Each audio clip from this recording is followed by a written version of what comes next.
안녕하세요, 박병훈입니다. 자, 우리 기출문제 부동산 등기법 2018년도에 기출되었던 나왔던 문제들 전부 총망라해서 정리하는 시간을 갖도록 하겠습니다.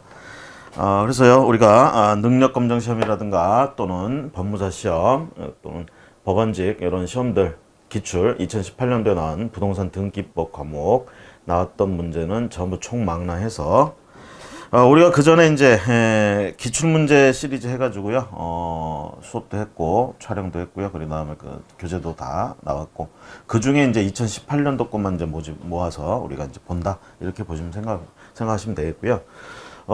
기존의 기출문제 시리즈를 여러분들이 풀어보셔서 아시겠지만 시험 문제가 매년 나왔던 데서 거의 집중돼서 나오고 있다 이렇게 보시면 돼요. 물론 똑같게 나오거나 이러진 않겠죠. 뭐 지문상으로는 똑같은 지문들도 있을 수 있고요. 하지만 어쨌든 나왔던 분야 그 부분을 중심으로 해서 공부를 하고 정리를 하시면 되겠다 이렇게 생각하시면 되겠고요. 우리 2018년도 건 마찬가지로 이제 요것만 따로 이렇게 해서 하는 이유는 우리가 그 전에 뭐 몇 년치씩 이렇게 했던 것들 중에 가장 최근 것만 한번 보면서 최근의 트렌드나 경향 요걸 좀 살펴본다 이렇게 보시면 됩니다. 2018년도 거라고 해서 기존의 다른 그 전에 나왔던 기출문제 이런 것과 뭐 전혀 다른 차원에서 나온 게 아니다라는 걸 좀 더 한 번 더 확인을 하시고요. 그 다음에 요 나온 부분 2018년도에 나온 부분 요 부분들은 특히 가장 최근에 나왔던 부분이다 이렇게 생각을 하시고 그 부분은 특히 집중적으로 준비를 해서 가시는 게 가장 좋겠다 이렇게 보시면 되겠습니다. 자, 그럼 먼저 부동산 등기법 우리가 전반적으로 전체적으로 어떻게 구성이 되어 있는가 이거 보시면요. 여기 총론, 그다음에 총설, 총론하고 그다음에 강론이 있겠죠. 강론 들어 넘어가고 총론에서 이제 총설과 등기관과 등기부에 대해서 얘기를 하고요. 그다음에 여기 등기관과 등기부, 그 다음에 신청 절차 얘기가 좀 나오겠죠. 그래서 신청 절차, 신청을 했으면 이제 실행을 하겠죠. 등기 실행 절차, 그 다음에 등기관의 처분에 대한 이의. 그럼 이렇게 해서 실행이 됐고, 이렇게 됐을 때, 결국은 실행을 한다 그러면 등기관들이 처분한다는 얘기인데요. 그 처분에 대해서 이의가 있다 그러면 그 이의를 제기하는 절차라든가, 이런 거. 그 다음에 등기에 관한 벌칙, 이런 것들이 우리가 총론에 들어가는 내용이다. 이렇게 보시면 되겠습니다. 자, 먼저, 교재 여러분들 보시면, 자, 107페이지 이렇게 돼 있죠. 107페이지. 자, 총설 1편 보고 총설 1장 1절 부동산 등기의 두 번째 우리나라의 등기제도에서 나에 보시면 우리나라의 등기제도에서 부동산 등기제도 특색 이렇게 나오고 있죠.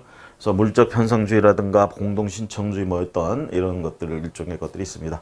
자, 이런 거에 관계된 문제 보도록 하시면 자, 부동산 등기제도 관한 다음 설명 중 가장 옳지 않은 것은 여기 지금 능력 법원 이렇게 이제 표시를 해놨는데요. 여러분들 아시다시피 능력 검정 시험은 우리가 총 30문항, 그러니까 법원직하고 등기직하고 공통된 게 이제 30문항이고요.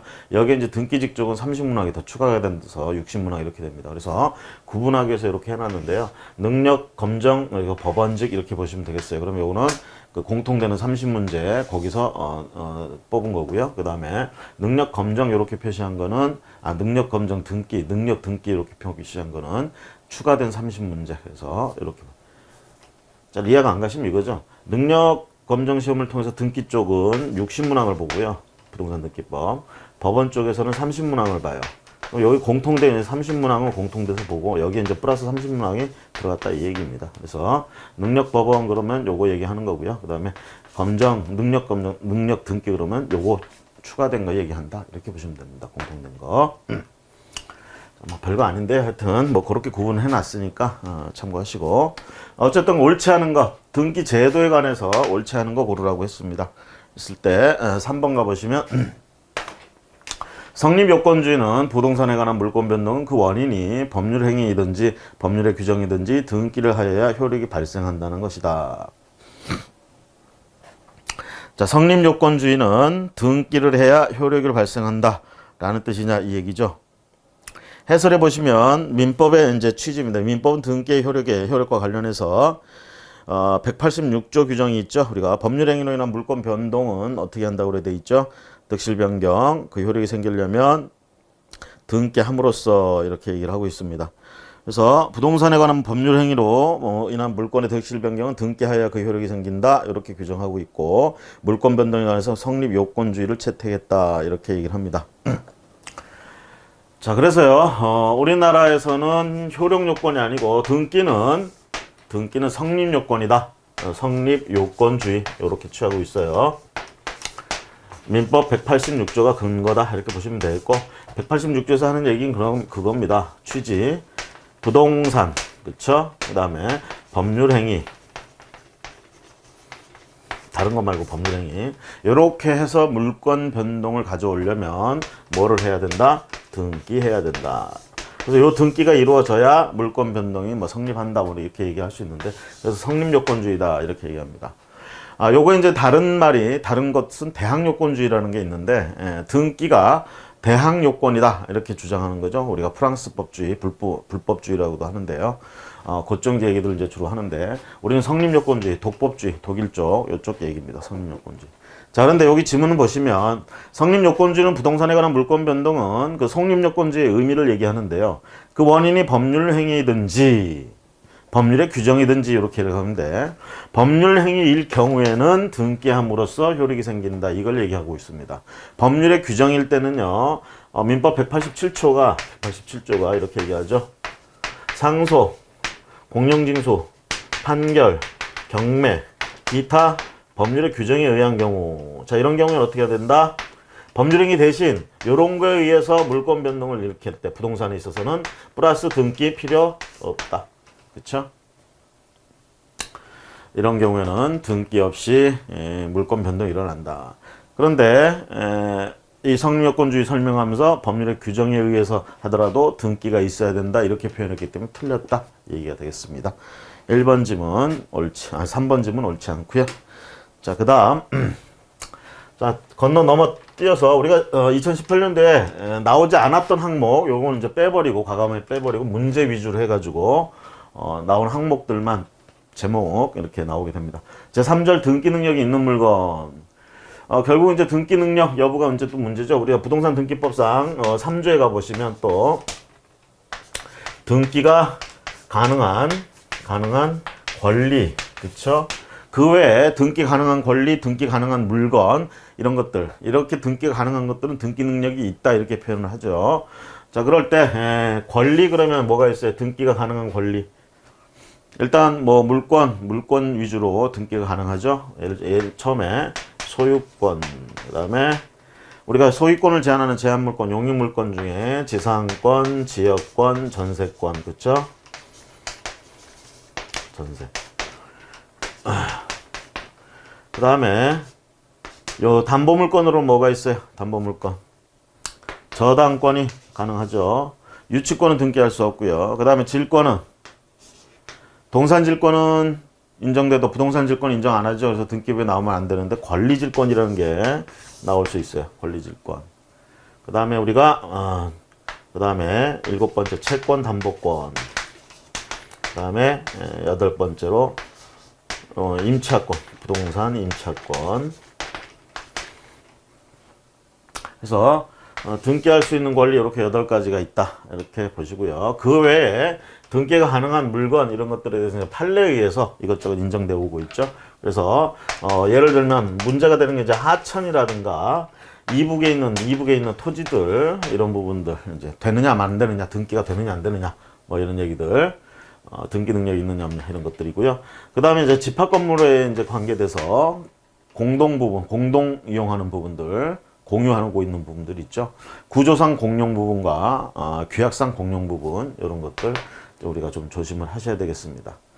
그래서 그 외에 이제 몇 가지 판례에 의해서 인정되는 거, 인정되지 않는 거 위주로 정리를 하시면 되겠습니다. 자, 문제를 바로 보면 등기할 수 있는 토지에 관한 다음 설명 중 가장 옳지 않은 것은 이 등기 능력 있는 물건은요. 우리가 건물과 토지 이렇게 구분해서 보고요. 먼저 토지에 대해서 보시면 가장 옳지 않은 것 그래서 2번 보시면 하천법상 하천에 대하여도 저당권 설정 등기뿐만 아니라 지상권, 전세권, 임차권 설정 등기를 신청할 수 있다. 저당권 설정까지는 가능합니다. 하지만 여기 지상권, 전세권, 임차권 설정 등기는 신청할 수가 없습니다. 우리가 하천이라는 거 한번 생각해 봅시다. 물이 이렇게 흐르죠? 하천이 흐르고 있는 그럼 요 주변 일대까지 우리가 하천 부지라고 얘기합니다. 하천 부지. 자, 하천은요, 하천은 우리가 공용 부분이라는 걸 조심하셔야 돼, 공용. 여기서 우리가 공용물, 즉, 공물이라고 이제 개념, 공용물 이런 것들은요, 소유 개념을 가지고 이제 나누는 게 아닙니다. 사용 개념을 가지고 우리가 얘기를 하는 거예요. 그래서 공용물, 특히 공물로 쓰이고 있는 물건이라 하더라도 그것이 사유의 재산일 수도 있고요, 국유 재산일 수도 있고요, 그렇단 말이죠. 그러니까 사인의 물건이다 그러면 사건이 설정되어 있는, 사건이 있는 것도 있을 수 있다는 얘기입니다. 아시겠죠? 그래서 공물은 누가 가졌느냐, 이게 지금 중요한 게 아니에요. 사용을 공용으로 할 수 있느냐 없느냐 이런 개념이 중요한 겁니다. 하천 같은 경우에 그 얘기를 하는 이유는 뭐냐면 예전에는 하천에 대해서 이제 사건, 사유 개념을 인정하지 않았었어요. 그러다가 하천법이 나오면서 사유 개념을 인정합니다. 그래서 사인이 이 하천 부지 중에 일정 부분을 소유한다. 토지에 대해서 소유권 갖는다. 인정해 준다고요. 하천 부지 소유권을 인정해 준다고요. 하지만 공용 부분이기 때문에 공용물로서 쓰이고 있다라는 거 이거 조심하세요.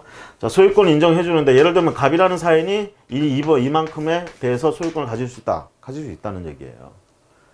근데 이게 공용으로 쓰이는 거기 때문에 여기다가 만약에 지상권이나 지역권, 전세권 이런 거를 사인들한테 설정해 줘가지고 그런 권리를 갖다 여기서 행사하게 된다 그러면 이거 하천으로 못 쓰게 되겠죠.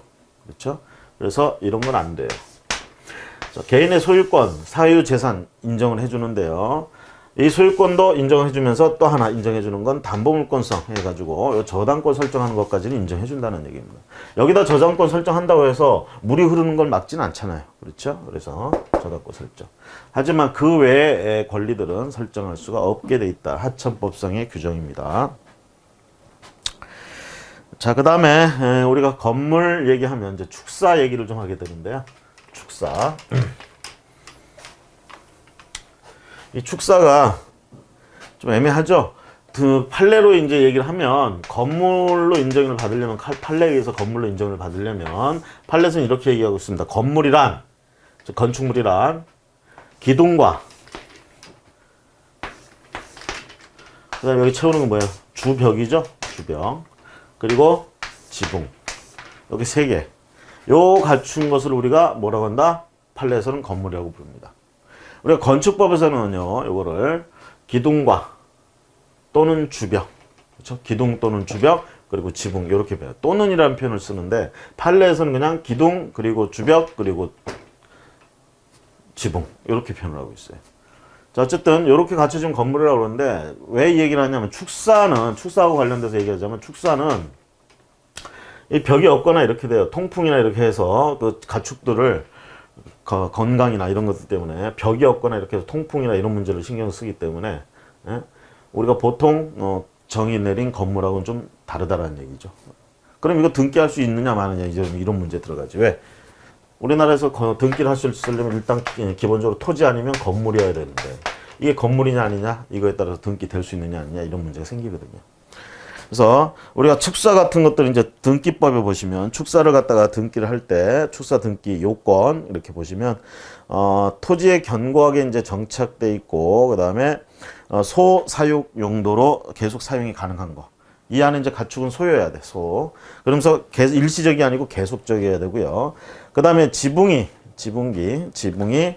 있어야 됩니다. 주벽은 요구하지 않지만 지붕은 있어야 돼요. 그러면서 견고한 구조물로 돼 있어야 된다라는 것. 그러면서 우리가 보통 이제 건축물들이 건축법상 허가를 받고 지어지게 되면 건축물 대장이나 이런 게 갖춰집니다. 이 축사도 건축물 대장이 갖춰질 걸 요구하고 있어요. 건축물 대장에 축사로 등록되어 있어야지 등기를 할 수가 있다 이 얘기입니다. 그러면서 연면적은 200제곱미터를 초과해야 된다. 그래서 축사로서 등기가 되려면 이렇게 몇 가지 요건, 단단하게 바닥에 견고하게, 그래서 튼튼한 구조물 지붕이 있어야 되고요. 주벽이 꼭 있어야 되는 이런 말은 없습니다. 그러면서 소가 이 안에 들어가 있어야 되고 얘를 계속 사용할 수 있어야 되면서 최소한 200제곱미터는 넘어가야 된다. 이게 축사로서 등기될 수 있는 요건. 물론 건축물 대장에는 축사로 등재가 돼 있어야 된다라는 얘기가 되겠죠. 자, 이런 부분들은 여러분들이 아마 기본서를 공부하시거나 또는 우리 기존의 기출문제 풀어보시면서 정리가 되셨을 거라고 봅니다. 정리하시고요. 자, 문제 바로 보도록 할까요? 축사의 부동산 등기에 관한 특례법에 따른 개방형 축사. 소유권 보존 등기에 관한 다음 설명 중 가장 옳지 않은 것은, 한마디로 얘기하면 그거죠.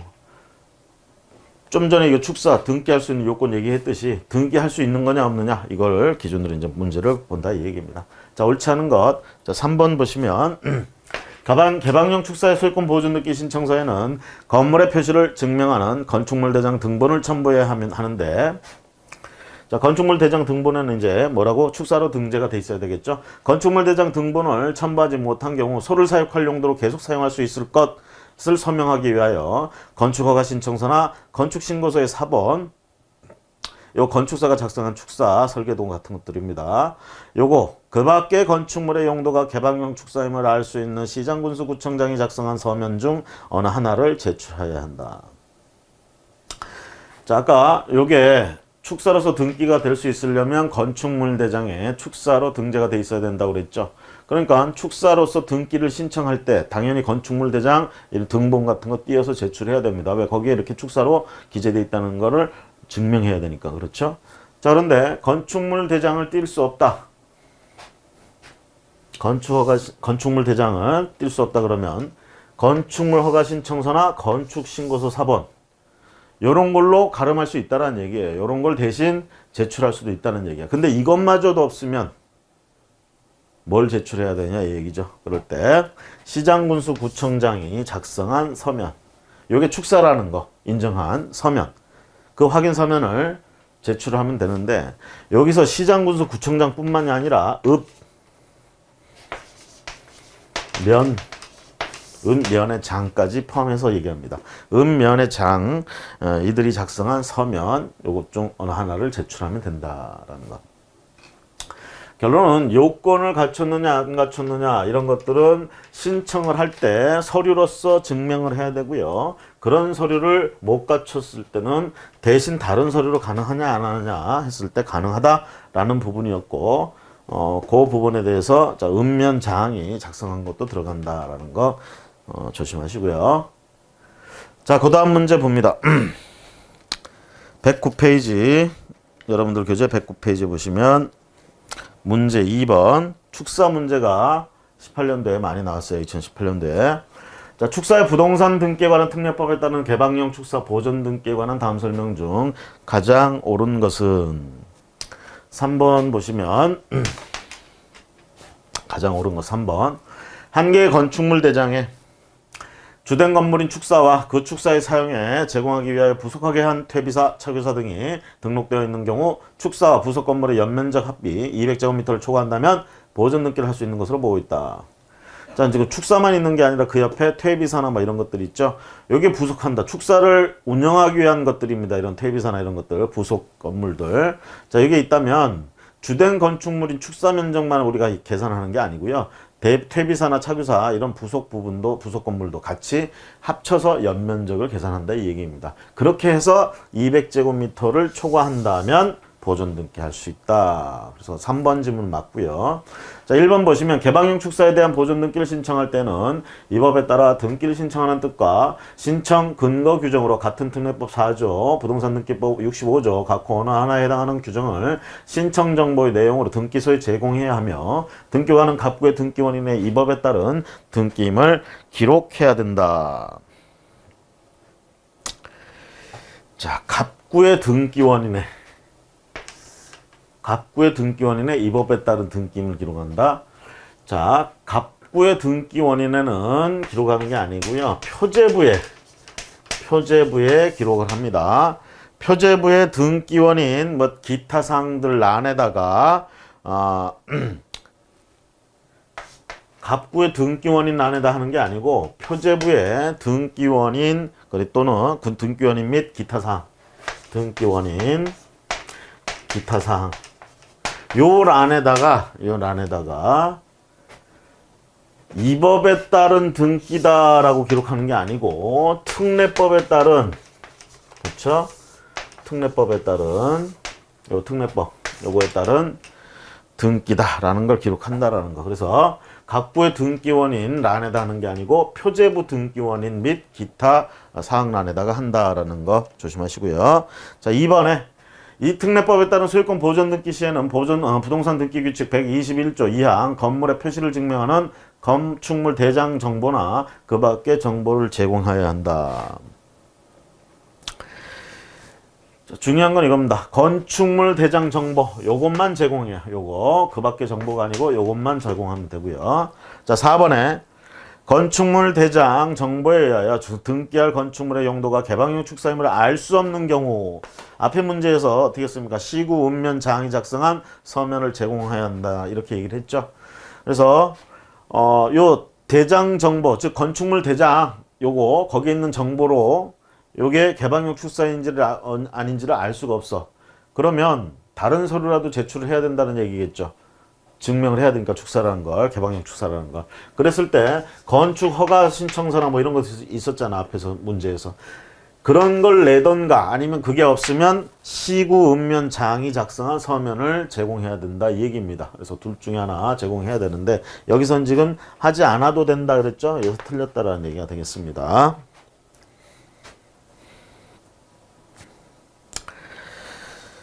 자, 문제 두 번째 문제 봤고요. 축사에 관계돼서는 2018년도엔 두 문제 정도가 출제가 됐습니다. 이게 지금 하나의 시험에서 두 문제가 나왔다는 게 아니고 우리가 2018년도에 여러 분야에서 나온 시험 문제들 중에 등기법과 관련된 등기법 문제들만 지금 모아놨어요. 그래서 총 보니까 두 문제 정도가 지금 출제가 됐네요.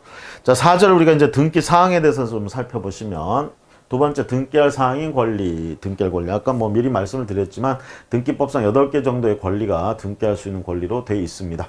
등기할 수 있는 권리. 자, 문제 1번 보시면 등기할 수 있는 권리 관한 다음 설명 중 가장 옳지 않은 것은 자, 1번 부동산 물권은 모두 등기할 수 있는 권리이므로 부동산 유치권도 등기할 수 있다. 유치권은 등기부에 나오면 안 되죠. 유치권은 등기할 수가 없습니다. 유치권의 공시 방법은 점유예요. 점유.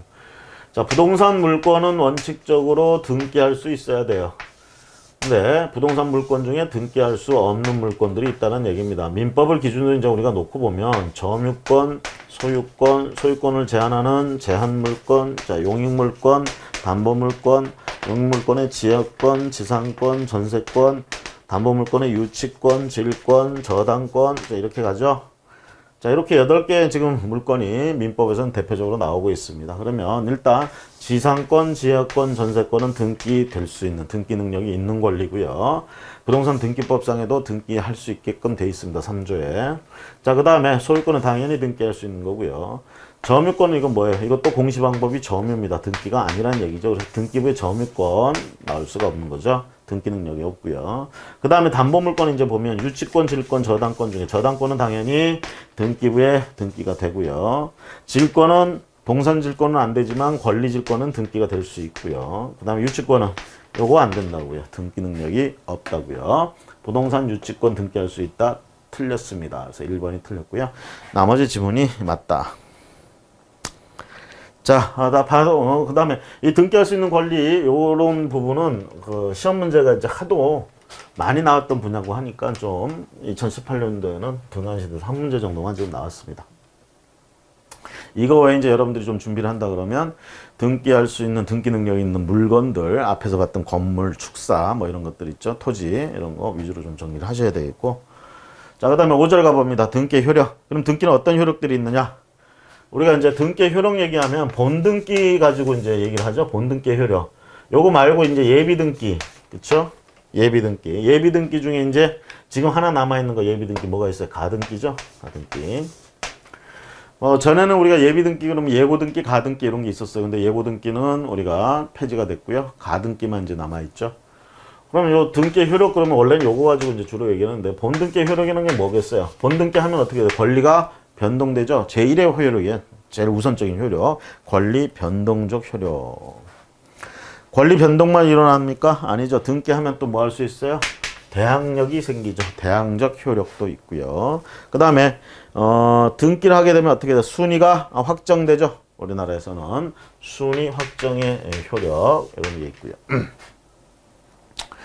그 다음에 우리가 동산의 공시 방법인 점유 같은 것들 있죠. 우리가 추정력 인정하죠.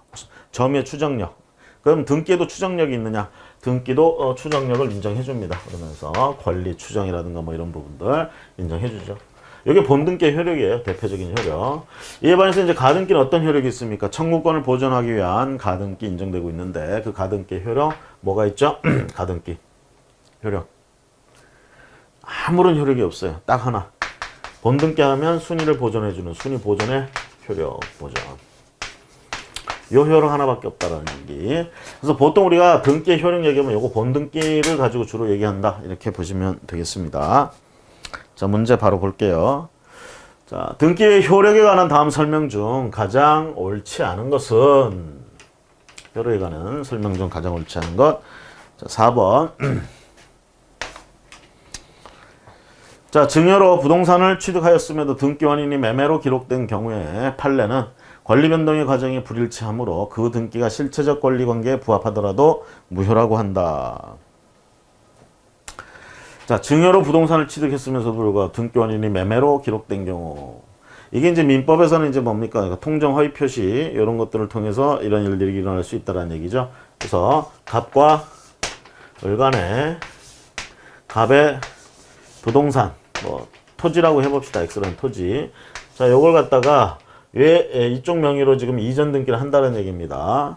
그러면 등기 원인이 있어야 될 거 아니에요. 등기 원인. 실제로는 뭐 예를 들어 뭐 친인척 관계라든가 뭐 이렇게 해가지고 이쪽에서 여기한테 증여를 해주려고 한단 말이에요. 증여. 그럼 증여를 하게 되면 필연적으로 우리가 증여세라든가 이런 게 좀 세요. 그래서 요 세금을 피하는 방법 없을까 이제 생각한다는 얘기지. 그래서 어떻게? 대개 이럴 경우에 당사자 간에 둘이 매매 계약을 한 것처럼 계약서를 작성을 해요. 또 저거 매매 계약서 작성을 하고 등기 신청을 들어갑니다. 이전 등기 이렇게 가죠. 그러면 그 이전 등기 원인이 뭐야? 매매 이렇게 되는 거죠. 매매. 근데 실제로는 둘이 뭐 한 거예요? 증여했죠. 그래서 요걸 우리가 가장행위 이렇게 얘기하고 요걸 은닉행위 이렇게 얘기를 합니다. 보세요. 은닉행위가 이게 실제로 한 거죠. 이거는 거짓으로 한 것이고. 그럼 뭡니다. 등기상의 공시는요. 실체관계를 공시하는 게 원칙이에요. 실체관계, 소유권이 이쪽으로 넘어간 거 이건 맞는데 그 등기 원인, 이게 공시되어 있는 등기 원인이 매매로 공시되어 있잖아. 실체는 진짜는 뭐예요? 증여죠. 증여인데 뭐로 했어?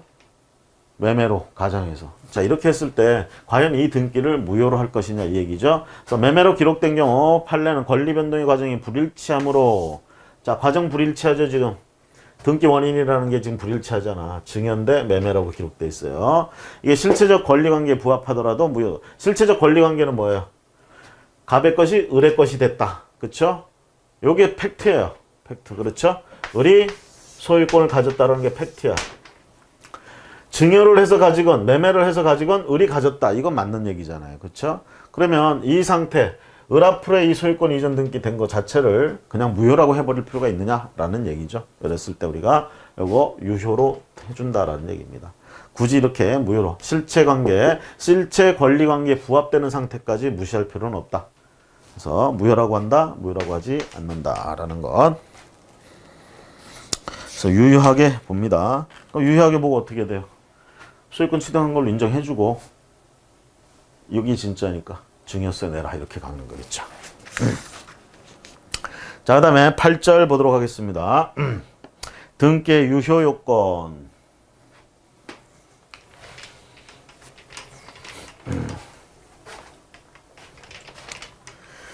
등기의 유효 요건. 우리가 이제 등기가 됐을 때 이게 유효하려면 요건을 갖춰야 돼요. 요건. 두 가지 정도 봅니다. 실질적 요건과 형식적 요건. 이렇게 얘기를 합니다. 실질적 요건은 다른 말로 하면 실체적 요건이라고도 얘기하고요. 형식적 요건은 이제 우리가 절차적 요건이다. 이렇게 얘기합니다. 절차적인 요건을 다 충족했느냐, 형식적 요건을 충족했구만, 이렇게 되는 거겠죠. 그래서 실질적 요건, 형식적 요건, 요 두 가지 가지고 유효해야 되느냐, 유효한 거 보는 거죠. 특히 실질적 유효 요건, 실질적 요건에서는요, 등기에 부합하는 실체 관계가 존재하느냐, 존재하지 않느냐, 이걸 이제 주로 봅니다. 앞에 방금 봤던 문제 같은 경우에 가장행위 매매했지만 은닉행위 증여를 통해서 어쨌든 소유권 이전 등기를 해줬단 말이죠. 그럼 소유권 이전이라는 거, 이 실체가 존재하는데 이게 부합되느냐 안 되느냐 이런 부분. 이게 부합된다 그러면 이게 실질적으로 유효하다 이렇게 본다라는 얘기죠. 그래서 이런 게 이제 요건이 되는 거고요. 그 다음에 이제 부합의 정도를 가지고 이제 우리가 얘기를 할 때 양적으로 질적으로 부합하는 거 이런 것들 얘기합니다. 특히 이제 중간 생략 등기라는 거 이런 거 있죠. 절차상으로 중간 생략 등기 부합의 정도 보면 이제 권리 변동의 그 방식이나 이런 것들이 중간 생략 등기나 모두 생략 등기 이런 게 일어났을 때 과연 사건을 인정해 줄 거냐, 마지막에 소유권 이전 등기된 거 취득한 거를 인정해 줄 것이냐. 그러니까 인정해 주는 측면들, 그래서 유효한 걸로 보게 되면 인정해 준다라는 얘기가 되겠죠. 그 다음에 이제 절차적 형식적 요건으로는 이제 문제가 되는 게 등기가 존재하느냐의 부분들. 뭐 예를 들면 등기부가 손상을 입었다든가 등기 자체가 불법으로 말소됐을 때, 그럴 때 그 효력들, 그 다음에 적법한 절차를 밟고 등기가 됐느냐 안 됐느냐 이런 게 이제 문제가 된다라는 얘기가 되겠죠. 그래서 등기의 유효요건은 크게 두 가지 측면, 실질적 또는 실체적, 그다음에 형식적 또는 절차적 요건, 이렇게 두 가지 측면에서 본다. 자, 문제를 바로 보도록 하겠습니다. 등기의 유효요건에 관한 다음 설명 중 가장 옳지 않은 것은 4번. 멸실 건물의 보존 등기를 멸실 후에 신축한 건물의 보존 등기로 유용할 수 있다. 자, 유용, 건물의 유용, 표시에 관해서 이제 권리의 양적, 질적, 부합 이렇게 얘기할 수 있는데, 이제 표시. 멸실 건물의 보존 등기를 보세요. 하나의 건물이 있었습니다. A라는 건물이에요.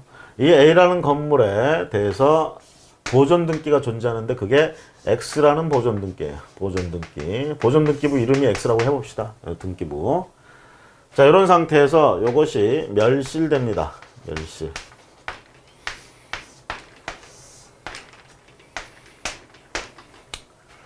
없어졌다는 얘기죠.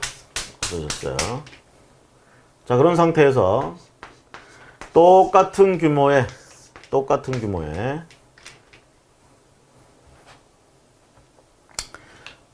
여기다 한 건물에 합시다. 멸실돼서 없어졌어요.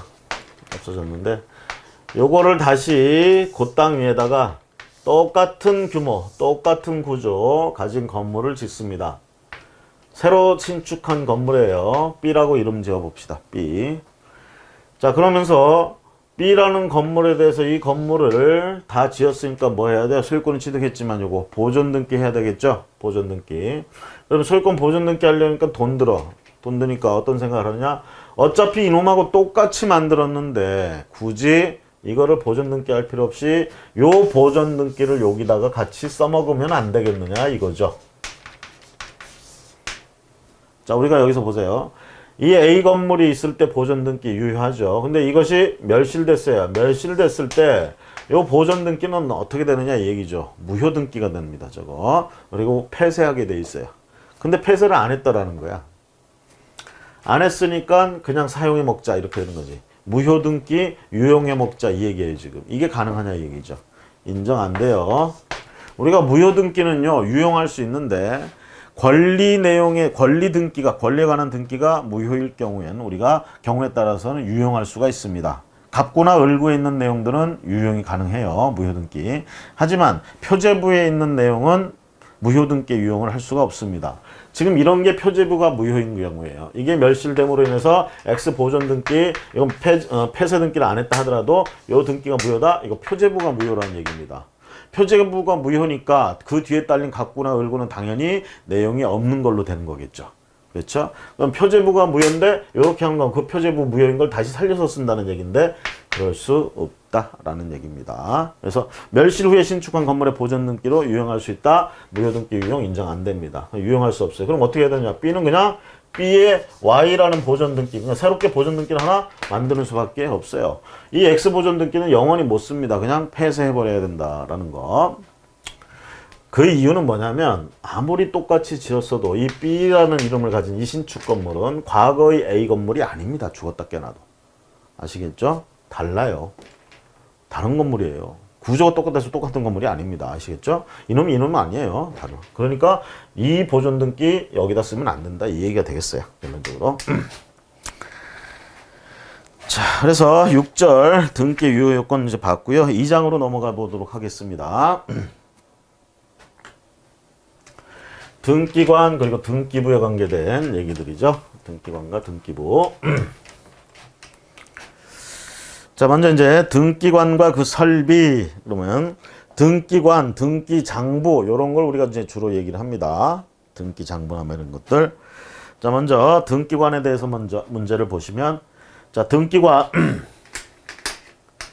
관한 다음 설명 중 가장 옳지 않은 것은 요거 능력 등기 이렇게 되어 있는 거 보니까 이거 추가 30문제라고 이렇게 보시면 되겠어요. 등기 쪽 직렬만 보는 전체 60문제 중에 하나가 되겠죠. 자, 등기관에 관한 다음 설명 중 가장 옳지 않은 것은 2번. 등기관으로 지정되었던 자가 전임, 퇴임 등의 사유로 해당 관직을 이탈한 때 휴직 또는 정직의 경우에는 등기관 지정을 별도로 취소해야 한다. 등기관 지정을 별도로 취소한다. 자, 등기관으로 지정되었던 자가 전임, 퇴임, 그래서 해당 관직을 이탈했어요. 그 다음에 휴직 또는 정직의 경우 이 지정을 별도로 취소하느냐 얘기죠. 별도로 취소를 하지 않습니다. 그냥 이런 경우에 지정 취소된 것으로 봅니다. 지정 취소된 것으로. 그래서 등기관의 직위에 관계된 그런 얘기들 지정이 그냥 취소된 것으로 본다 이렇게 보시면 되겠고요. 자, 그 다음에 세 번째 이제 장부에 대해서 이제 봅니다. 설비들 중에 이제 장부. 이제 장부의 종류 그러면 뭐 신청서도 있을 수 있고요. 부속 서류들도 있을 거예요. 그런 것들 편철 책장들도 있을 거고요. 등기부 자체라든가 뭐 이런 것들. 그래서 관련 서류들 가지고 이제 봅니다. 자, 문제. 그래서 장부의 종류 뭐 가로 3번 신청서 기타 부속 서류 편철장. 자, 여기서 이제 문제되는 것들은 조금 치사하고 짜증나는 문제일지 모르겠지만 그 장부나 이런 것들 보존 기간이라는 이런 것들이 좀 다를 수가 있어요. 그래서 보존 기간, 영구히 보존해야 되는 건 뭐고, 뭐 5년짜리 뭐고, 10년짜리 뭐 3년짜리 뭐 이런 기간들이 있죠. 그런 거 좀 구분을 하셔야 됩니다.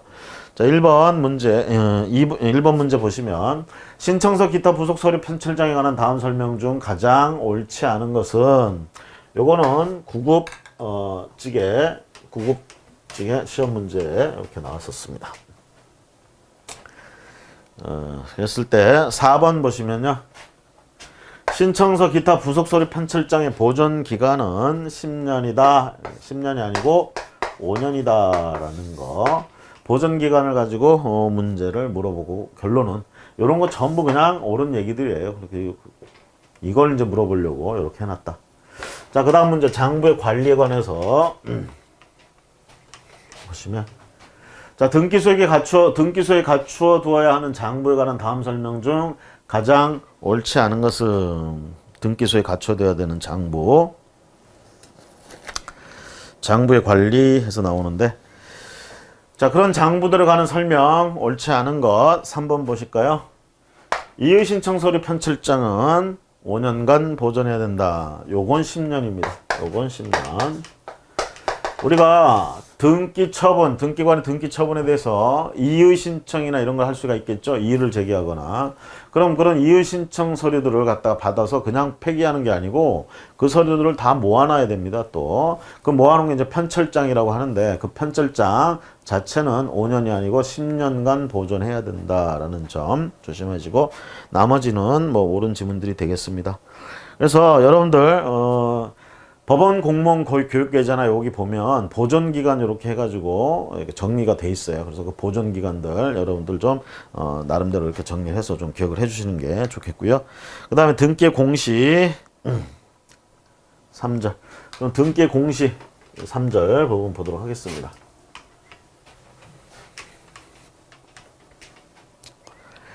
자, 문제 바로 보시면 등기사항 증명서의 교부 및 등기 기록이나 그 신청서, 그 밖에 부속 서류 열람, 요걸 신청하는 경우 그 수수료 면제 여부에 관한 다음 설명 중 가장 옳지 않은 것은 법무사 시험 문제 나왔었네요. 우리가 이제 등기사항 증명서 같은 것도 이제 되게 보면 교부 신청을 통해서 교부 신청 또는 열람 신청 이런 게 있어요. 그러니까 한마디로 얘기하면 교부, 등본을 교부하는 경우, 그 다음에 열람시켜주는 경우 이렇게 두 가지가 있는데 그럴 때 당연히 민간인 우리들이 되게 신청을 하거나 이렇게 교부하면 수수료를 내야 돼요. 수수료. 근데 같은 관공서끼리 뭐 공익을 위해서 어떤 뭐 목적을 달성하기 위해서 이렇게 서류를 신청을 한다든가 뭐 이렇게 촉탁을 한다든가 이럴 때도 과연 수수료를 내야 되느냐, 면제되는 경우들이 있다는 얘기죠. 그래서 그 면제 여부에 관한 설명 중 가장 옳지 않은 것은 하고 묻고 있네요. 자, 그러면 5번 가보세요. 5번. 국가 등의 중요 정책 사업을 시행하기 위하여 공문 등으로 등기사항 증명서의 교부 등을 신청한 경우에는 법률에 수수료를 면제하는 규정이 없더라도 이를 면제한다. 자, 얼핏 보면 정책 사업을 시행하기 중요 정책 국가 공문 등으로 등기사항 증명서 교부 신청했어. 그런 걸 신청했어요. 그러면 수수료 당연히 면제해야 되는 거 아니야? 특히 법률에 면제해준다라는 말이 없어도 해줘야 되는 거 아니야? 이렇게 생각할 수 있지만 아니라는 얘기죠. 규정이 있어야만 면제된다. 규정이 없더라도 이를 면제한다. 그래서 틀렸어요. 규정이 있어야만 면제를 할 수 있다라는 거. 다음 문제. 등기 기록의 열람 및 발급에 관한 다음 설명 중 가장 옳지 않은 것은 열람 및 발급. 뭐 별거 아닌 얘기지만 발급 수수료가 조금 더 비싸죠. 원칙적으로 열람보다는. 가장 옳지 않은 것 4번 봅니다. 등기 신청이 접수된 부동산에 관하여는 등기관이 그 등기를 마칠 때까지는 절대 등기사항 증명서를 발급하여서는 아니 된다. 자, 우리가 그런 거죠. 어떤 등기 기록이 있어요. 표제부 있고 갑구 있고 을고 있고. 예를 들면 토지 100의 1번지 토지에 대한 등기부가 이렇게 존재를 하고 있어요.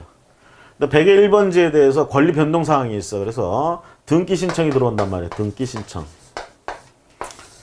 그럼 여기다 이제 기재를 하는 거. 옛날 같으면 이 종이 장부에다가 타이프를 치거나, 그쵸? 타이프가 없던 시대에는 손으로 쓰거나 이랬겠죠. 그래서 이거 이제 꺼내서 이제 쓰고 있단 말이에요. 요 카드식으로 돼 있을 때 옛날에 종이로. 그럼 꺼내서 이걸 쓰고 있는데 등기 신청이 들어와서 쓰고 있는데 누가 와서 요거 발급해달라고 요청을 한단 말이야. 그럼 이거 등기가 맞춰지지 않은 상태에서 이거 발급할 수 있느냐 이 얘기죠. 그렇죠? 오늘날에 와서는 이게 이제 전자 시스템화 돼가지고 이거 다 이렇게 전자적인 방식으로 다 하고 있습니다. 하고 있는데요. 우리가 요거 발급해줍니다. 이렇게 등기 신청 들어가서 아직 등기가 맞춰지지 않은 상태라도 발급을 해줘요. 다만 등기 중이라는 사실, 이 사실을 기재해서 발급해준다. 이렇게 되는 겁니다. 그래서 4번에 보시면 등기 신청이 접수된 부동산에 관하여 등기관이 그 등기를 마칠 때까지는 절대 등기사항 증명서를 발급해서는 안 된다. 발급할 수 있습니다. 그래서 여러분들 그 해설에 보시면 4번에 해설해 보시면 그 부동산의 등기 신청 사건이 접수되어 처리 중에 있다는 뜻을 등기사항 증명서에 표시하여 발급할 수 있다. 그래서 뭔가 지금 등기 신청 들어와 가지고 등기를 하는 중이다. 등기를 하는 중이다. 라는 걸 표시해서 발급을 해준다 이 얘기예요. 가능하다라는 얘기입니다. 자, 그 다음에 주민등록번호 등의 공시 제한. 우리가 이제 등기사항 증명서나 이런 걸 발급받아 보면 인적사항이나 이런 것들이 이제 개인정보로 이런 것들이 등기돼 있습니다. 그런 내용들이 이제 같이 나오게 되는데 결국은 주민등록번호 요게 다 완전히 공개가 돼버리면 이제 문제가 될 수 있겠죠. 그래서 이런 부분들에 대해서 공시제한에 관계된 자, 규칙 32조. 자, 문제 봅니다. 등기사항 증명서를 발급할 때 등기 명의인의 주민등록번호 또는 부동산 등기용 등록번호 공시제한에 관한 다음 설명 중 가장 옳지 않은 것은 등록번호. 자, 우리가 이제 보통 이제 사인들 같은 경우는 주민등록번호가 있죠. 내국인. 근데 이제 외국인 같은 경우에 외국인들도 우리나라에서 토지를 소유하거나 이럴 수 있죠. 그럼 이제 소유권자로 등기가 돼야 되는데 그럴 때 그들은 주민등록번호라는 게 없다라는 얘기죠. 그러면 등기부에 올라가야 되는 주민등록번호 대신해서 뭐를 올릴 수 있느냐. 또는 우리가 법인 같은 경우도 마찬가지고요. 또는 사단법인 같은 경우 권리 능력 없는 법인들 마찬가지고 외국 법인도 마찬가지고. 그 주민등록번호가 없는데 어떻게 하느냐 등기를. 그럴 때 발급받는 게 요거예요. 부동산 등기용 등록번호. 근데 이제 저런 부동산 등기용 등록번호를 발급해주는 기관이 사안마다 다 달라요. 그래서 외국인 경우 또는 재외국민인 경우는 누가 발급해주고 그래서 뭐 예를 들면 대법원 소재지에 뭐 법원장이 뭐 한다든가 뭐 이런 것들 있죠. 누가 이렇게 등록번호를 발부해주는가. 요거 또 좀 정리를 하셔야 되겠습니다. 자, 어쨌든 이 문제 어쨌든 이 번호와 관계에서 공시제한 이 주민등록번호나 부동산 등기용 등록번호가 공시 제한이다라는 얘기는 이제 그건 이제 공시를 하면 안 된다는 얘기죠. 일정 부분 가려야 된다는 얘기. 그에 관한 설명 중 가장 옳지 않은 것은 2번에 자, 수작업 폐쇄 등기부 및 이미지 폐쇄 등기부의 경우에도 등록번호의 공시를 제한함에 있어 전산 등기부와 전혀 다름이 없다. 다른 부분이 있습니다. 전혀 다름이 없다는 얘기는 똑같다는 얘기인데 공시를 제한할 때 똑같다. 전산 등기부가 똑같다. 아닙니다. 다른 부분이 있다는 얘기죠. 해설 한번 보세요. 자, 해설. 두 번째 줄에 보시면 2번 X표 돼 있고 두 번째 줄에 수작업 폐쇄 등기부 및 이미지 폐쇄 등기부의 경우 위 1번, 2번 규정에 따라 처리하되 이렇게 되어 있는데 거기서 두 줄 내려가서 보시면 주민등록번호 등의 공시를 제한하기 어려운 사정이 있는 경우에는 주민등록번호 등의 전부 또는 일부의 공시를 제한하지 아니할 수 있다. 이렇게 되어 있습니다.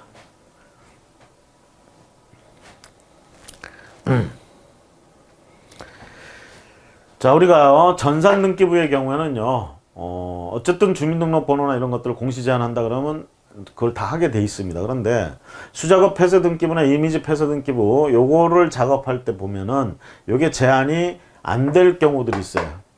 그러니까 이렇게 가려서 번호를 가려서 이렇게 발급하거나 이렇게 공시하거나 이렇게 할 수 없는 경우들이 있다라는 얘기죠. 그럴 때 어떻게 하느냐 했을 때 전산 등기부는 어떻게든 그거를 수단과 방법을 가리지 않고 해야 되는데 이에 반해서 수작업 폐쇄 등기부 이거는 아니할 수도 있다라는 얘기가 되겠습니다. 그래서 여기 전산 등기부 하는 거하고 똑같다 그럼 틀려요. 다르다라는 거. 자, 그 다음에 4절 중복 등기 기록의 정리 보도록 하겠습니다. 4절.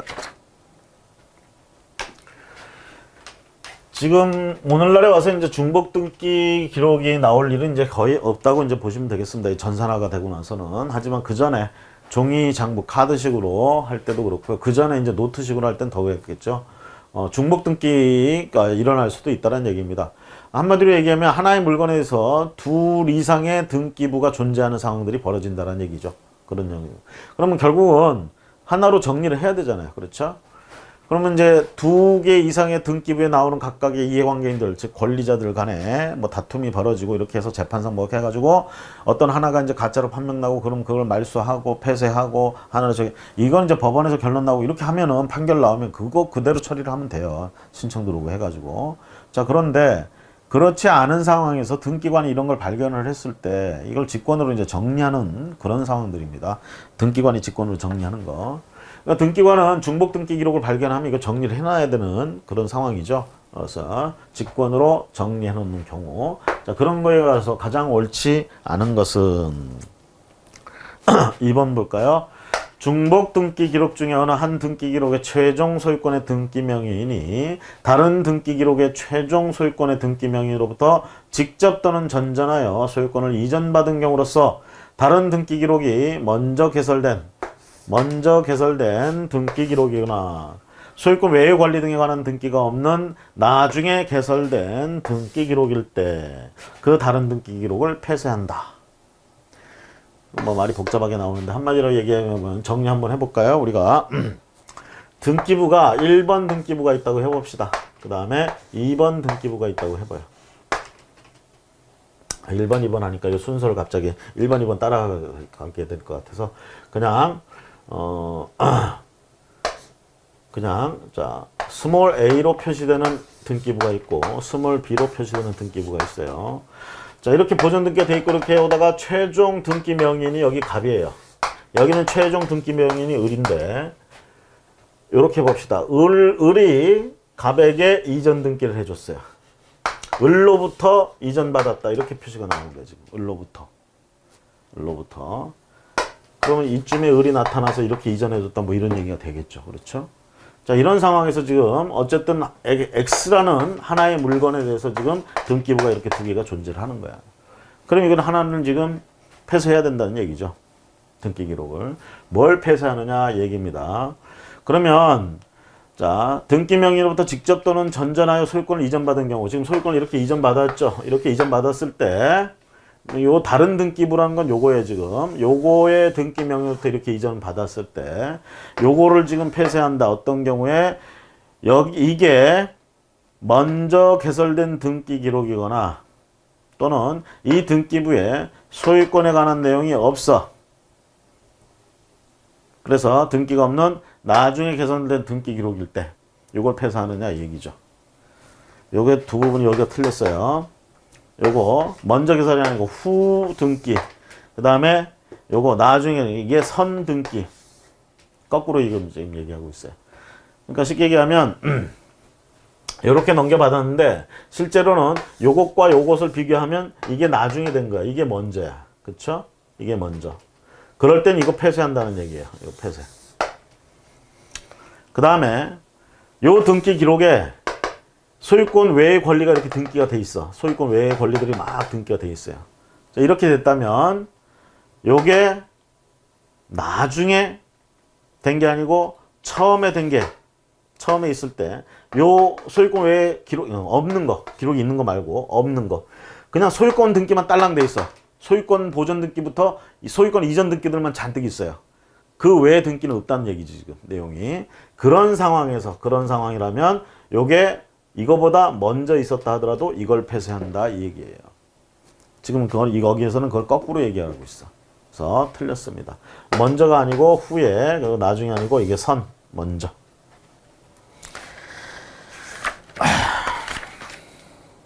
그 다음에 3번 보도록 하겠습니다. 건물 중복 등기 기록의 정리. 지금 이제 요거는 건물 중복 등기 기록. 건물도 이제 또 중복 등기 기록이 나올 수 있다는 얘기죠. 정리 보도록 하겠습니다. 자, 건물 중복 등기 기록의 정리에 관한 다음 설명 중 가장 옳지 않은 것은 2번에 건물의 보존 등기 명인이 동일한 경우로서 선행 보존 등기 및 후행 보존 등기를 기초로 한 새로운 등기가 모두 있는 경우에는 등기관은 후행 보존 등기를 직권으로 말소한다. 자, 보존 등기 명인이 동일한 경우, 건물의 보존 등기 명인이 동일한 경우, 선행 보존 등기, 후행 보존 등기를 기초로 새로운 등기가 모두 있는 경우. 자, X라는 건물에 대해서 A라는 보존 등기, B라는 보존 등기. 그런데 보존 등기 명인은 둘 다 갑이에요. 이렇게 있는 상태에서 자, 요게 선행이라고 해봅시다. 선행. 요게 후행. 자, 등기 명인, 보존 등기 명인은 같아요. 그러면서 이 뒤에 등기들이 계속 따라와. 이 뒤에 등기들이 또 장부가 존재하니까 뭐 기록들이 올라가겠지. 그래가지고 이렇게 나왔단 말이죠. 자, 이렇게 했을 때는 등기관이 이런 중복 등기를 발견했을 때 후행 보존 등기를 이걸 직권으로 말소할 수 있느냐 이 얘기죠. 이건 직권으로 정정이 불가능합니다. 아시겠죠? 이건 재판, 당사자들 간의 재판이나 뭐 이런 걸 통해서 해결이 돼야 되지, 등기관이 직권으로 저걸 정정하는 것은, 정리하는 것은 정리할 수가 없다. 직권 정리 불가. 자, 이렇게 해서요. 우리가 첫 시간에서 119페이지까지 해가지고요. 등기 관리, 등기관과 등기부까지 우리가 살펴본 걸로 하겠습니다. 다음 시간부터는 조금 속도를 내서요. 나가도록 하겠습니다. 3장 등기 신청 절차 다음 시간에 이어서 하도록 하겠습니다. 수고 많으셨습니다.